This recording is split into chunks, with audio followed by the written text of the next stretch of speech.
சமூக நலன் மற்றும் மகளிர் உரிமைத் துறையில் வேலைவாய்ப்புக்கான அறிவிப்பு வெளியிட்டிருக்காங்க. ராணிப்பேட்டை மாவட்டத்தில் இருக்கக்கூடிய வாலாஜா அரசு தலைமை மருத்துவமனையின் கீழ் இயங்கக்கூடிய ஒருங்கிணைந்த சேவை மையம், ஒன் ஸ்டாப் சென்டர் சொல்லுவாங்க. அதில் பார்த்திங்கன்னா வழக்கு பணியாளர் கேஸ் ஒர்க்கருக்கு ஒரு காலி பணியிடமும், பாதுகாவலர் செக்யூரிட்டி போஸ்ட்டுக்கு ஒரு காலி பணியிடம், மொத்தம் 2 காலி பணியிடங்களுக்கான அறிவிப்பு வெளியிட்டிருக்காங்க.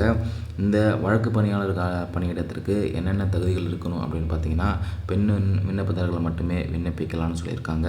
இளங்கலை பட்டப்படிப்பு social work, counselling, psychology or development மேனேஜ்மெண்ட்டில் கல்வித் தகுதி இருக்கணும்.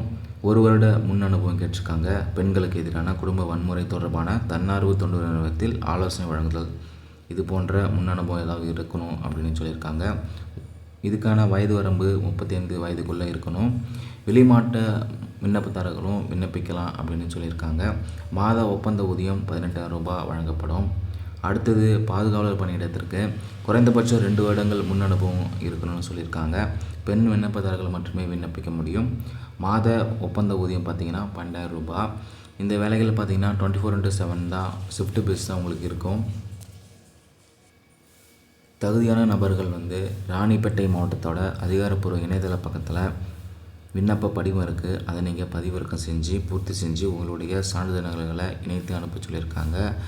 உங்களுடைய பூர்த்தி செய்யப்பட்ட விண்ணப்பங்களை அனுப்ப வேண்டிய முகவரி மாவட்ட சமூக நல அலுவலகம், 4வது தளம், சி பிளாக், மாவட்ட ஆட்சியர் அலுவலகம், ராணிப்பேட்டை மாவட்டத்துக்கு அனுப்ப சொல்லியிருக்காங்க. விண்ணப்பங்களை அனுப்ப வேண்டிய கடைசி நாள் பார்த்திங்கன்னா ஜனவரி 19ஆம் தேதி. அதுக்குள்ளே உங்களுடைய விண்ணப்பங்கள் சேர்கிற மாதிரி அனுப்ப சொல்லியிருக்காங்க.